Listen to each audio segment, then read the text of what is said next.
بەداخەوە دیارە لە ڕێگەی ئەو پرۆژەیە کە وەزارەتی کشت و کاڵ ڕاگەیاندووە کە گەنم لە جوتیاران دەکردرێتەوە و بە بازارکردن و کردنەوەی گەنمی جوتیارانی هەرێمی کوردستانە، بەڵام نرخێکیان داناوە کە ئەم نرخە زۆر کەمترە لە بازار 475,000 داناوە بۆ گەنمی پلەیەک کە خۆی ئێستا لە بازار بە 500 بە 530 بە 550,000 فرۆشراوە. لە زیاتیوە کە پاڵپشتی جوتیار بکرێ و هاوکاری بکرێ نرخی کەمتریشی پێدراوە.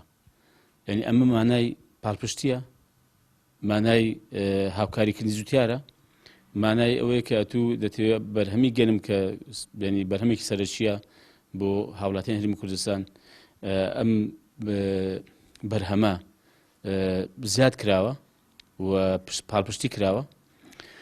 وێ ڕای ئەمە کە دیارە دوای ئەوەی کە زانیان کە جوتیارەکان بم بەڕەپارێ گەنمی خۆیان ڕادستی ئەم دوو کۆمپانیا ناکەن، هەڵساون ڕێیان گرتووە کە جوتیار گەنمەکەی خۆی بفرۆشێ بە خەڵکی ناوەڕاست و خاوەری عێراق. چەند جوتیارە پەیوەندیان پێوە کردوم کە گەنمیان فرۆشتووە، عێراق ئێستا بە 560,000 دەیکرێتەوە، یعنی کە سایلۆکان بکرێنەوە گەنم وەربگرێ. ئەوەندەی داناوە کە ئومێد دەکەم کە زیادیشی کە پاڵپشتی، بەڵام پاڵپشتێکی عێراقیش کەمە ئەمساڵ هاتوون، یعنی خەڵکی خوارو و ناوەڕاستی عێراق هاتوون گەنمیان لە جوتیارەکانی خۆمان کڕیوەتەوە بە 550,000 لەسەر خەرمان لەسەر جۆخینان.